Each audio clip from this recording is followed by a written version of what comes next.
Bueno, estoy entrando al último capítulo de Mateo. ¿Qué les parece? ¿Qué pensó? ¿Que no iba a llegar el final? Santo Dios. Pero llegué. Bueno, no llego, me falta terminar este y el próximo miércoles. Así que, hermanos, tengo entendido que Oscar y Verónica van a poner la carne asada el otro miércoles por el servicio para festejar. No sé. No, entendí mal, ¿verdad? No, pastor, usted está... No, pero vamos a festejar en grande el otro miércoles. Véngase, voy a terminar con todo el capítulo 28 de Mateo. Así que, pero hoy voy a hablar de la primera parte que está interesante. Inclusive, yo creo que nada es coincidencia en todo esto, porque voy a hablar lo que ahora estamos empezando como supuestamente en la Cuaresma. Voy a hablar de la victoria de Cristo, la resurrección de Jesús. ¿Ok? Entonces, amados, son días muy buenos para poder reflexionar lo que Jesús hizo por nosotros, y eso entramos en el capítulo 20, amados, pues 28 en esta hora, amén. Vamos a hablar el día de hoy la primera parte de la victoria del Rey, la victoria del Rey que está registrado en este capítulo. Así que, amados, vamos a entrar al estudio de la palabra. Si algo comprueba que Cristo Jesús es el Rey, es su resurrección, la resurrección de Él de entre los muertos. Si acaso usted tiene dudas de que Jesús es el Rey, tiene que mirar el acto completo de su sacrificio. Porque muchas veces decimos, Él vino como Rey a este mundo, pero nació en un pesebre. Él anduvo como Rey en este mundo. Aunque era pobre, se identificó con la gente e hizo el bien. Él murió como el Hijo de Dios, el Rey, para rescatar a los perdidos. Pero si ahí llegáramos y le ponemos punto a nuestra historia, estaríamos hablando de un Rey muerto. Pero la resurrección comprueba la soberanía, el poder, la autoridad y el reinado de nuestro Señor Jesucristo. Por eso este capítulo es importante, porque nos habla de una victoria del Rey que hemos predicado durante el tiempo de Mateo. El último capítulo de Mateo es un archivo, es una evidencia de victoria. Inclusive es un hecho de entusiasmo de que los cristianos pueden compartir de esa victoria. O sea, no solo Cristo tuvo la victoria sobre la muerte y la potestad sobre la muerte, sino ahora que todo el que está en Cristo tiene esa esperanza. Así que, amados, para nosotros son buenas noticias. Para nosotros, como hijos de Dios y que creemos en Cristo Jesús, para nosotros eso trae alivio, porque creemos en un Dios que está vivo. Ahora, notemos durante el capítulo 28 las diferentes etapas en la experiencia de los creyentes con relación a la resurrección de Cristo. Ahora, yo voy a usar en estos 4 puntos que voy a darle, pero hoy les voy a dar más 2 de 4. Pero, amados, les voy a usar la palabra creyentes. Pero cuando estoy usando la palabra creyentes en este capítulo, me estoy refiriendo a los discípulos y a las mujeres que se registran en este capítulo. Así que cuando uso, amados, los creyentes, estoy hablando de los discípulos que eran creyentes y llegaron a convencerse, y si Tomás estaba a medias, se llega a convencer al ver la resurrección de Cristo. Pero también hablo de las mujeres que creyeron en Cristo, por eso lo siguieron, amado, una vez que resucita. Pero también esa palabra de creyentes abarca tu vida, me abarca a mí. Somos creyentes ahora de lo que Jesús es. El primer punto que quiero tocar contigo viene siendo los creyentes, discípulos y mujeres, pensaron que Cristo estaba muerto. Pasado 3 días desde la crucifixión de Cristo y su muerte, ellos aún pensaban, por eso había tristeza, pensaban que Cristo estaba muerto. ¿Qué va a pasar con nosotros? ¿Qué será de nosotros? ¿Qué vamos a hacer de aquí en adelante? Inclusive estaban tan atemorizados que estaban escondidos por la muerte de Cristo. ¿Qué nos van a hacer? Por eso muchos no siguieron a Jesús una vez que fue arrestado. El único que siguió de lejos fue Pedro y luego Juan con las mujeres que estaba siguiendo y pudieron presenciar la muerte de Cristo en la cruz del Calvario. Pero todo eso terminó del viernes por la tarde. Y por eso cuando les hablé la semana pasada que José de Arimatea tuvo que ir a pedir el cuerpo, y como iba a ser ya sábado después de las 6 de la tarde el viernes, amado, y iban a entrar en la etapa del sábado, entonces tenían que bajar el cuerpo. No tuvieron tiempo para preparar el cuerpo, porque era injusto y no era correcto dentro de la cultura judía que un cadáver de los judíos quedara sin prepararse y mucho menos colgado sin ser enterrado. Así que José fue ante Pilato, le pidió el cuerpo, se le dio el cuerpo, pero no había tiempo porque ya estaba por empezar lo que le llamaban el sábado. A las 6 de la tarde, amado, del viernes, bajan el cuerpo de Cristo, lo llevan a la tumba sin preparar, sin ungirlo, sin ponerle especies, como se preparaban a los muertos en ese entonces. Así que Cristo fue enterrado, se puso una piedra, fue sepultado, pasa el sábado, el domingo por la mañana vienen ciertos creyentes para hacer algunas cosas con el cuerpo de Cristo. Ellos pensaban que Jesús estaba muerto. Mire lo que dice el versículo 1 del capítulo 28. Pasado el día de reposo, o sea, sábado, al amanecer del primer día de la semana, domingo, María Magdalena y la otra María vinieron a ver el sepulcro. Ahora, si usted lee esta porción de la resurrección de Cristo en los otros evangelios, venían a preparar el cuerpo, venían a ungirlo. Quiero entender esto. Ahora, este es el único versículo que voy a leer en este punto y después le sigo a los otros 8. Voy a llegar hasta el versículo 8 el día de hoy. Ellos vinieron a ver el sepulcro, vinieron a ver el cuerpo de Cristo, vinieron a darle la preparación que no había tenido el viernes, porque el sábado se aproximaba. Las mujeres que habían estado con Jesús hasta la crucifixión vinieron temprano a la tumba, traían especias para ungir el cuerpo de Cristo Jesús. Ellas pensaron que Cristo estaba muerto. De hecho, ellas se venían preguntando cómo moverían la piedra que impedía la entrada a la tumba. ¿Cómo la iban a mover?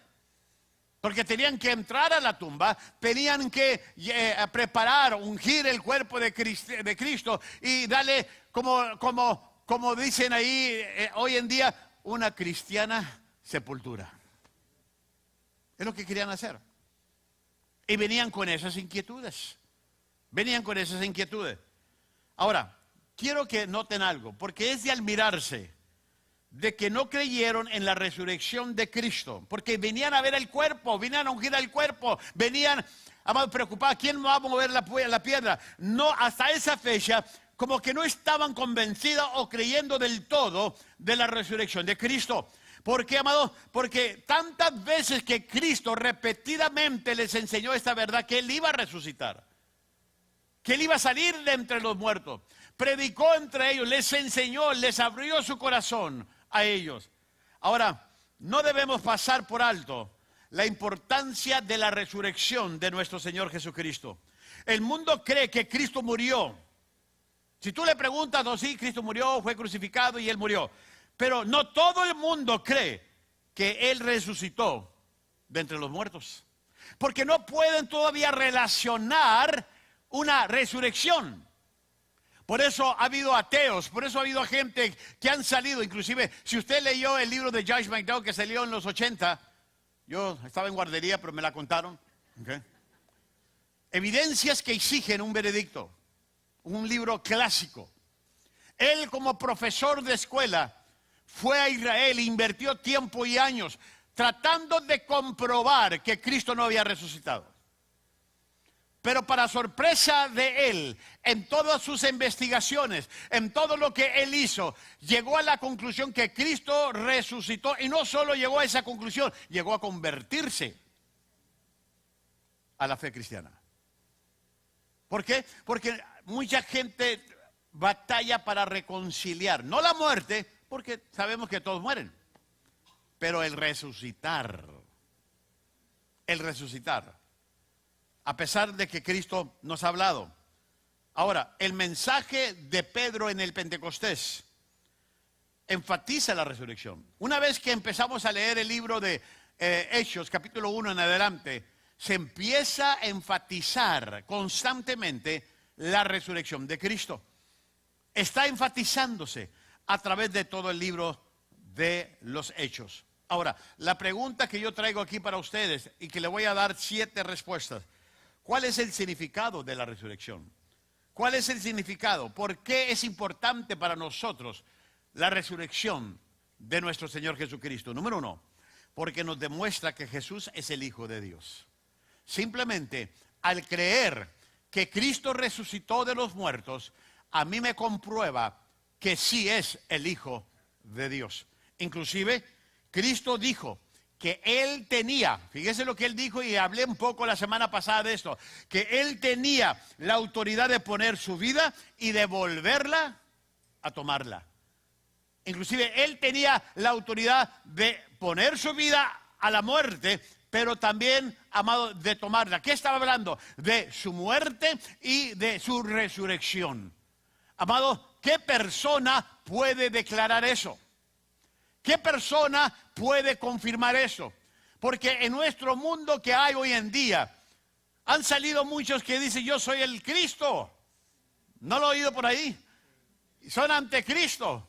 Predican otro evangelio. Y amado, y usted puede ir a todas las religiones o a las sectas que hoy en día se han levantado, que siguen predicando. Y yo se los he dicho en el pasado, amado, si usted va a la tumba de Gandhi, si usted va a la tumba de Mahoma, si usted va a la tumba, amado, aún de los apóstoles, si usted va a la tumba, amado, de todos los líderes religiosos o aquellos que profesan que son el Cristo, ahí va a estar su cadáver. Todos vamos a morir, ya sea por la mala o por la buena vamos a morir. La pregunta no es si vas a morir, pero no todos resucitan. Cristo fue el único que resucitó. Porque si tú vas a la tumba de Él, te van a decir, aquí no está. Inclusive, desde el primer día resucitó el hombre. Está vacía la tumba. Si tú vas a los cementerios, de aquí descansa o aquí está. Pero la tumba de Cristo está vacía. Eso comprueba que Jesús es el Hijo de Dios. Por eso la fe cristiana tiene validez. Por eso la han querido apagar, la han querido motivar, desmotivar, la han querido, amado, descreditar y sigue viva. Porque está fundada en un Cristo vivo, en un Cristo poderoso. Número 2, ¿qué significa? ¿O cuál es el significado de la resurrección? Número 2, nos verifica la verdad de las Escrituras. Le da validez a la verdad de la palabra de Dios, a la Biblia, al libro que tiene en sus manos o en su iPhone. Porque ahora tenemos Biblia. Ya ve, Víctor leyó hasta de su iPhone el día de hoy. Lo único que le faltaba era ladrar. ¿Okay? Porque todos tenemos Biblia. Ojalá que la use. Fíjense que cuando Víctor leyó este capítulo 7, hoy lo venía leyendo en el avión. Venía de la ciudad de Dallas y leía el 6, 7 y 8. De Hebreos, excelente. Y estábamos en el mismo canal sin ponernos de acuerdo sobre ese capítulo. Verifica la verdad de las Escrituras. Tanto el Antiguo Testamento y en las enseñanzas de Jesús, la resurrección de Cristo se nos enseña claramente. Si Cristo no hubiese salido de la tumba, entonces todas estas Escrituras, lo que usted tiene aquí, no serían verdaderas. No traería validez. ¿Por qué cree que la Biblia ha sido, amados, el libro más vendido del mundo, más traducido? ¿Sabía usted que ha habido campañas en el tiempo pasado, en los siglos pasados, de quitar la Biblia, de quemar la Biblia, de hacer, y no han podido? No han podido. Porque, amado, le da validez al poder de Dios porque es una palabra inspirada por Dios. Biblia es la palabra biblioteca porque aquí tiene 66 libros. Por eso, de ahí sale la palabra Biblia, biblioteca, porque tienes 66 libros. Y la resurrección de Cristo le verifica simplemente que las Escrituras, la palabra. Y dele gracias a Dios, hermanos, que la tiene ya en capítulos y en versículos, porque antes no estaba así. Antes era un pergamino y léele, a ver, hasta cuando te duermes, ya párale ahí. Okay. Y que la pusieron del arameo y el griego, el hebreo, perdón, amados, al español o al idioma.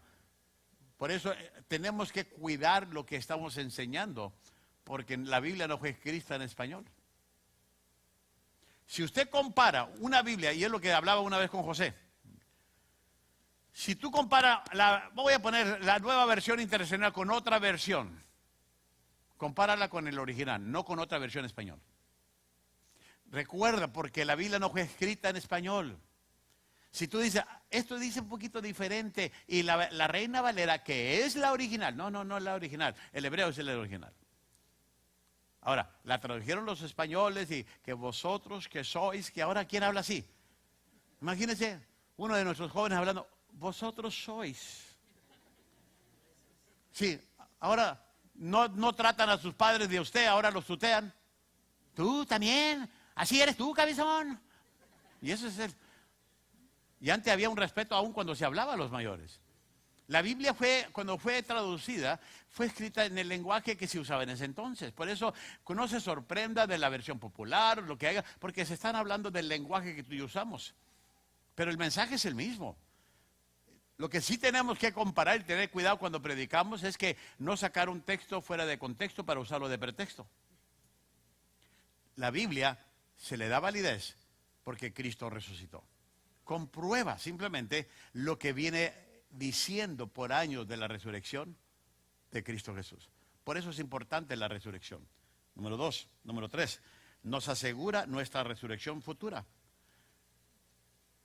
Otro significado de la resurrección, porque te asegura, me asegura, nos asegura sobre nuestra resurrección futura. Porque Cristo murió y resucitó, nosotros un día resucitaríamos con Él. ¿Por qué? Porque si quiere apuntar esta cita, Primera de Tesalonicenses 4. Primera de Tesalonicenses 4, versículos del 13 al 18. Ahí habla Pablo que nosotros vamos a resucitar. Los que estamos muertos en Cristo seremos los primeros de despertar de entre los muertos. De hecho, toda la Biblia o toda la escritura de la fe cristiana está fundamentada en la resurrección. Si deshacemos, o si no deshacemos más bien, ahí le va, de la resurrección, tú y yo no tendríamos esperanza. Si el cristiano o la fe cristiana se deshace de la resurrección, que digamos, vamos a quitar la resurrección de la Biblia, nosotros como iglesia cristiana no creemos en la resurrección, entonces, la verdad, no tienes esperanza. Esa es nuestra esperanza como hijos de Dios. Cristo lo prometió, que Él vendría por nosotros. Amados, y hay pruebas de que, amados, tenemos esa esperanza. Simplemente cuando hablaba yo la semana pasada, que cuando Cristo resucitó, Él no resucitó solo. Hubo también otras personas que salieron de la tumba. Pudieron comprobar el poder de la resurrección de nuestro Señor Jesucristo. El cuarto significado de la resurrección nos comprueba el juicio futuro. Porque Cristo resucitó, amados, va a haber un juicio futuro, porque el único que tiene autoridad de juzgar es aquel que pagó por nuestros pecados y venció al pecado y resucitó en victoria. Mire lo que dice Hechos capítulo 17, versículo 31. Dice de la siguiente manera: Él, o sea, Dios, ha fijado un día que juzgará al mundo con justicia por medio del hombre que ha designado. De ello ha dado pruebas a todos al levantarlos de entre ¿qué? Al levantarlos de entre los muertos. O sea, Dios ha designado un día que va a juzgar al mundo por medio de un hombre que Él mismo ha designado. ¿Quién? Al que levantó de los muertos. ¿De quién habla? De Cristo Jesús. Cristo se va a sentar a la diestra de su Padre y va a empezar a juzgar a aquellos que han rechazado el amor que Él tuvo, que Él dio. Me encantó, hoy me mandaron, un hermano me mandó en la mañana, y me levanté como a las 6 de la mañana de tiempo de Dallas, que son las 4 aquí, para agarrar un avión, amados, y me llegó y pusieron Valentine's, en inglés, todo en inglés, pero pusieron en acróstico, For God so loved the world. Y cómo concordó todo. ¡Bum! Dice, ese es el amor perfecto, dice. Si lo quiere, me avisa, se lo mando. Nomás que les va a costar unas capirutadas. Porque ya estamos en Cuaresma, ¿verdad? Así que no os hagáis. Todo es negociar aquí, hermanos, entre ustedes. Es el amor perfecto. Él demostró ese amor por ti y por mí. Por eso Él va a tener el juicio final sobre cada uno. Al que Dios designó fue al que Él levantó de los muertos. Número 5. Nos da la base del sacerdocio celestial de Cristo. La resurrección de Cristo nos da la base del sacerdocio celestial de Cristo. Y permanente, por si queremos ponerle ahí. Por eso yo venía leyendo Hebreos, porque esa es la cita que les voy a dar aquí. Púntele ahí si quiere Hebreos 7, versículos 23 al 27. Es lo que Víctor estaba leyendo un poco de esto, pero habla del sacerdocio que tiene para siempre. Amados, en Hebreos 7 se nos dice del sacerdocio inmutable de Cristo. Él vive para interceder por nosotros. Antes, los sacerdotes primero tenían que limpiarse de su pecado y luego ya entra al lugar santísimo. Era ofrecer sacrificio. Pero, amado, ese sacrificio, una vez que salía la persona para redimirse, y si saliendo comete otro error, tiene que regresar a hacer otro. O sea, nunca había un final. Ahora Cristo ha hecho un sacrificio por todos y para siempre. Y la resurrección de Él le da validez y base para que Él sea el sacerdocio celestial permanente. Permanente. Un solo sacrificio que se hizo y fue Él. Eso lo califica a Él como el sacerdocio, amado celestial. Número 6. Nos da poder para la vida cristiana. En la resurrección de Cristo nos da poder para la vida cristiana. No podemos vivir para Dios en nuestro propio poder. Es solo en que el poder de la resurrección de Cristo obre en nosotros y a través de nosotros que podremos hacer su voluntad y glorificar su nombre. Por eso escribí el libro, mi segundo libro, Poder para Vivir. Hablo del poder de la resurrección, hablo del poder de Dios, el poder que dice de la Biblia que está a disposición de cada cristiano. De cada cristiano. Lo que a ti y a mí nos da el poder para resistir, para perseverar, para no desmayar, es el poder de la resurrección. Por eso podemos tener vidas victoriosas. No está diciendo que somos perfectos, no está diciendo que no vamos a tropezar, porque en cualquier descuido y desenfoque va a causar ese efecto en nuestra vida. Pero tener el poder de Cristo tiene otra vez el poder para resucitar, para levantarnos, para cambiarnos, para apoyarnos. El poder de la resurrección. Número 7. Nos garantiza nuestra herencia futura. Porque tenemos una esperanza viva. Podemos experimentarla no solo aquí en la tierra, sino también en el cielo. Una esperanza muerta, fíjese. Si tú y yo tuviésemos una esperanza muerta, entonces, amado, por más que pensemos de una manera positiva, se va a ir debilitando y debilitando más y más hasta que muere. Cuando tienes tu esperanza depositado en algo que no es real, desaparece, deja de ser. Pero nuestro Señor Jesucristo, porque Él está vivo, nuestro futuro es glorioso. Hay esperanza para los que están en Cristo. ¿Por qué cree que a pesar de que tenemos familia que se ha ido al cielo, que ha muerto en el Señor, hay tristeza, hay un hueco, pero hay un gozo porque sabemos que un día si le seamos fiel lo vamos a ver en el reino, en el futuro? Esa es la esperanza que tú y yo tenemos. Y esa esperanza la garantiza la resurrección de Cristo Jesús. Siempre que el pueblo de Dios se reúne en el día del Señor, fíjese, siempre cuando tú vienes a la iglesia, cuando vienes los domingos y adoras, ¿sabes lo que estás haciendo? Estás testificando de que Cristo vive y que la iglesia ha recibido su bendición espiritual. Cada vez que tú vienes el domingo, amados, del primer día de la semana, que fue ese día, ¿sabes lo que estás haciendo? Estás testificando que Jesucristo vive.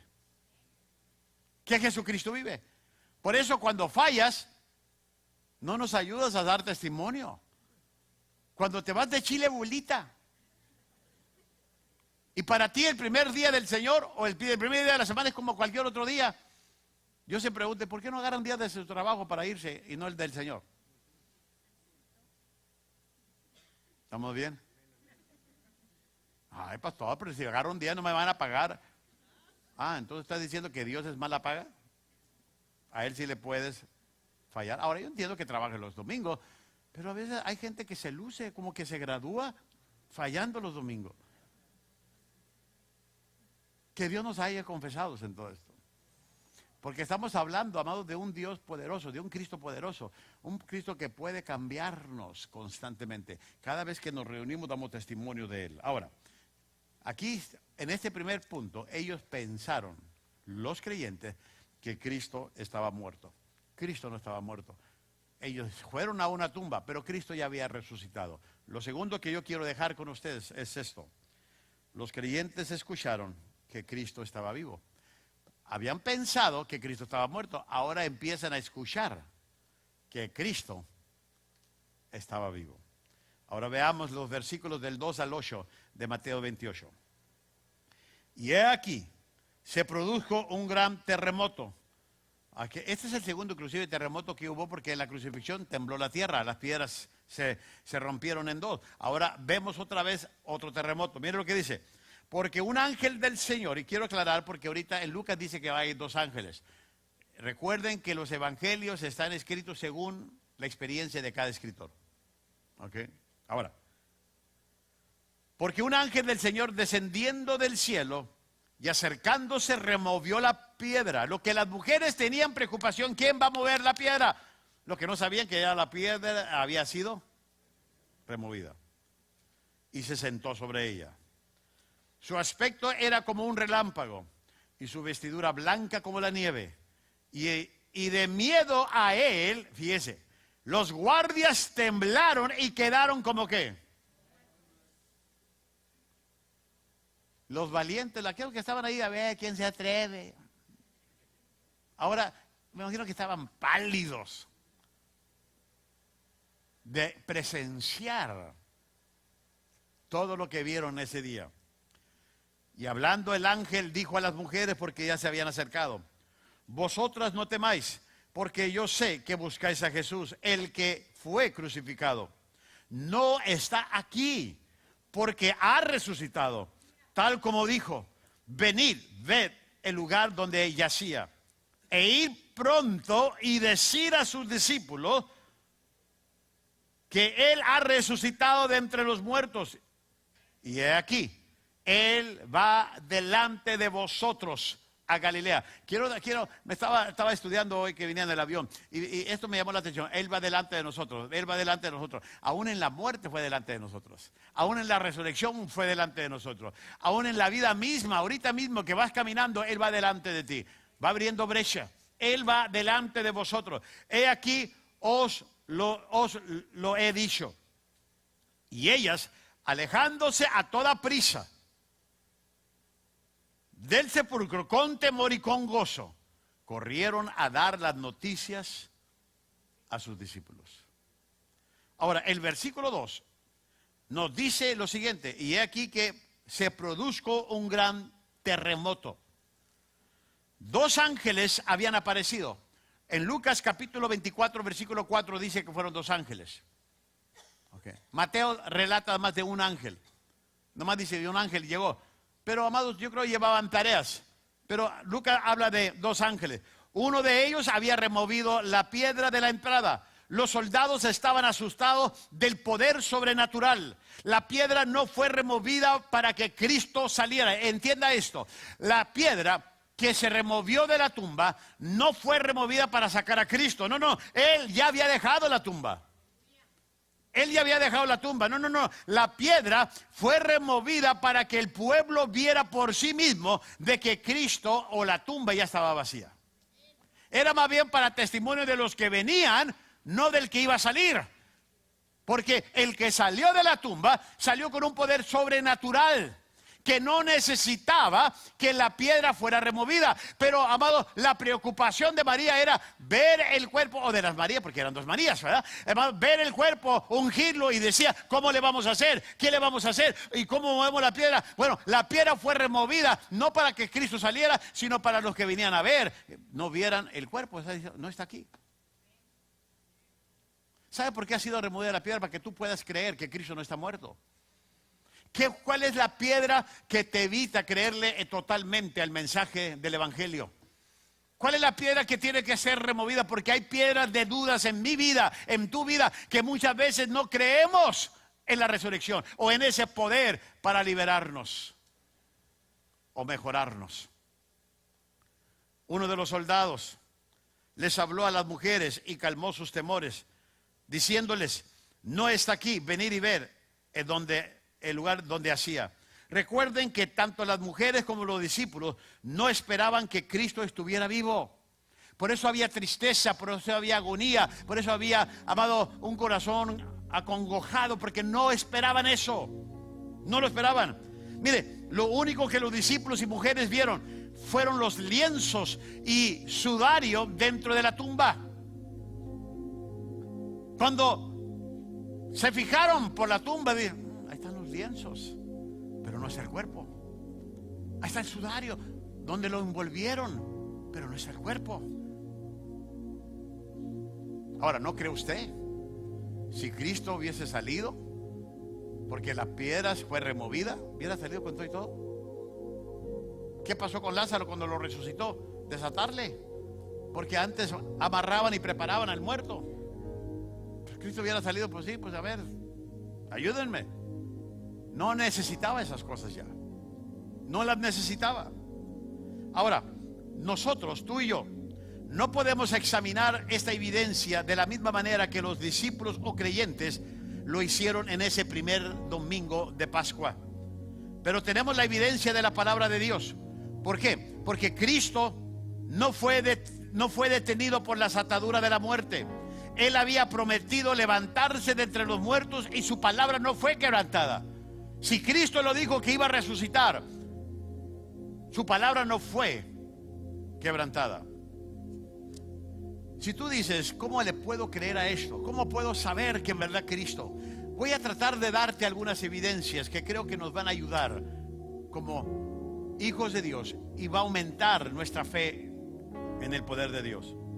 En primer lugar, el cambio radical en los primeros creyentes es una de las pruebas de la resurrección de Cristo. Un día ellos estaban desanimados y escondidos en derrota, pero otro día ya están declarando su resurrección y caminaban como con una victoriosa gozo o esperanza de estar atemorizados, de estar escondidos. Cuando oyen de la resurrección y oyen que Cristo, y van Pedro corriendo, amado, y Juan a correr, y no ven, amado, como que ese temor se convierte en valentía.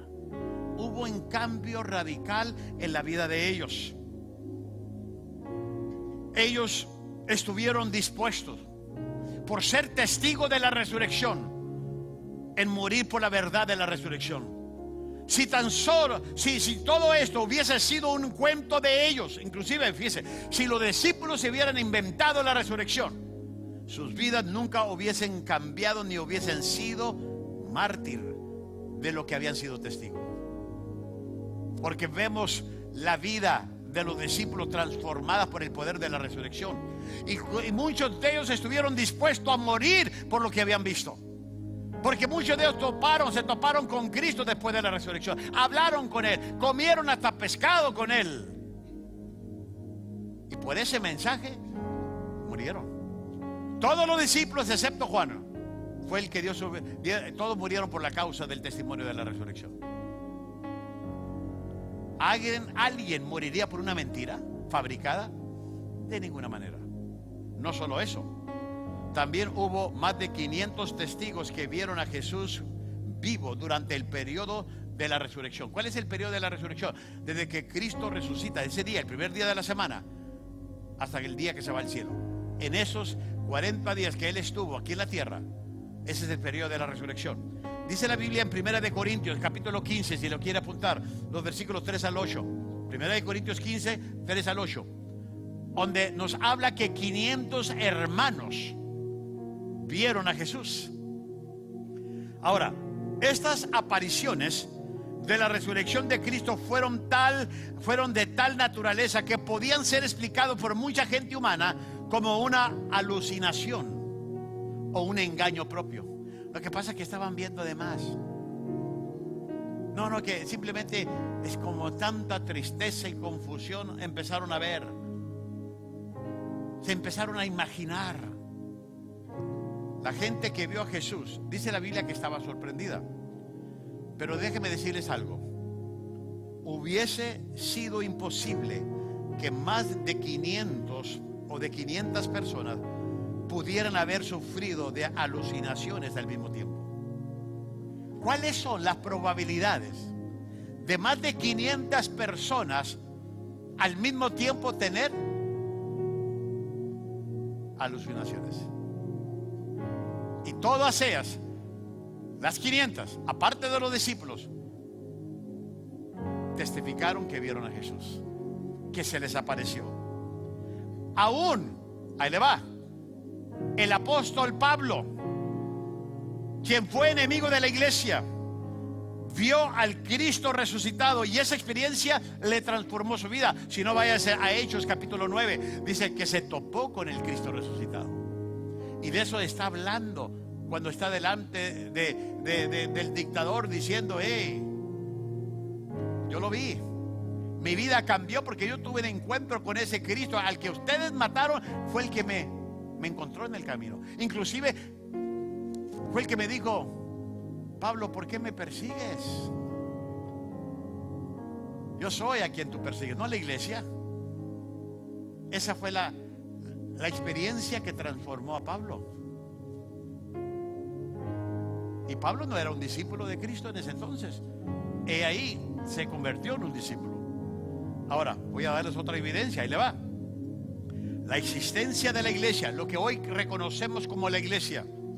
El Nuevo Testamento y el día del Señor añaden otra prueba de que Jesús está vivo. ¿Por qué les digo esto? Les voy a decir por qué. Porque por muchos siglos los judíos habían sido el pueblo de Dios y ellos habían honrado el séptimo día, o sea, el día sábado. Pero luego hubo un cambio. Los judíos y los gentiles unidos en la iglesia y llegaron a ser el pueblo de Dios. Ellos se empezaron a reunir el primer día de la semana. Los fariseos y escribas mantuvieron el sábado, pero los judíos que tuvieron un encuentro con Jesús, con el Cristo resucitado, con los gentiles que entraron a la fe, empezaron a reunirse. ¿Por qué cree que la iglesia evangélica se reúne los domingos? Es el primer día de la semana. Es nuestra celebración del gran día que Cristo resucitó. Por eso lo hacemos. Aquí vemos ahora judíos y gentiles en el primer día de la semana, lo que le llamamos el día del Señor. Todos los días son del Señor, pero el día en que se busca y se celebra la resurrección es domingo. El Nuevo Testamento fuera una mentira si Cristo estuviera muerto. ¿Por qué le digo esto? Puesto que todo lo que se dice apunta, todo lo que el Nuevo Testamento dice apunta siempre al Cristo resucitado. Entonces quiere decir que ninguna parte del Nuevo Testamento sirviera, porque si Cristo no resucitó, está hablando mentiras y la palabra es veraz. Cuando el ángel le dice a las mujeres: venir y ver, vengan y vean, convénzanse en ustedes de que Cristo está resucitado. ¿Sabe lo que le dijo enseguida? Y decir. En otras palabras, si ya estás convencida y miraste la realidad del poder de Dios, no te quedes con eso. Comparte. Habla de las buenas nuevas. Dile al mundo, dile a las personas que Cristo vive, y el Cristo que cambió tu vida va a cambiar la vida de ellos. Por eso, amado, yo siempre les digo: comparta a Cristo y comparta a su iglesia. Hay mucha gente con necesidades. Usted no tiene el trabajo de convertirlo, pero sí tenemos la obligación de compartirles de lo que Dios puede hacer. No debemos quedarnos con las buenas nuevas con nosotros mismos. El ángel mandó a las mujeres a que se les dijera, a que les dijera a todas las personas y aún a sus propios discípulos de que Cristo había resucitado. Ahora, iglesia, ¿puedo hacerles una pregunta? ¿Cuántos de ustedes creen en la resurrección del poder de Dios? ¿Están convencidos en realidad de la resurrección del poder de Dios que ha cambiado sus vidas? Ahora, si usted ya está convencido, vaya y dígalo. Cristo es el único que puede cambiarte. No es la religión, no es la iglesia, no es las buenas obras, es el poder de la resurrección de Cristo. Una vez que te topas con Él, tu vida cambia. Y los cristianos van a ir perfeccionándose. Dice la Biblia, hasta la estatura del varón perfecto. Amén. ¿Aprendió algo? ¿Cuántos sirven a un Cristo, a un Rey victorioso? ¿Por qué no le damos un aplauso a nuestro Señor? Amén. Póngase de pie en este momento. La próxima semana voy a terminar con este capítulo. Y damos gracias a Dios por todo el tiempo que nos concede de estar aquí. Padre, te damos muchas gracias por tu amor, tus misericordias, por el sacrificio de tu Hijo Jesucristo, que murió en la cruz del Calvario. Te doy gracias porque resucitó de los muertos, porque en verdad lo que Cristo hizo, nadie lo ha hecho, el poner su vida y volverla a tomar. Creemos en ese poder de la resurrección. Creemos que Él es el Hijo de Dios, el Salvador del mundo, nuestro Señor, la esperanza viva que ahora podemos tener. Y Señor, si hemos dudado y si hay piedras que impiden que creamos en ese poder, remuévelas. Que podamos confiarte totalmente que tú eres ese Rey victorioso, ese Rey que sigue reinando y que nada ni nadie te pudo opacar, y por amor a nosotros te diste.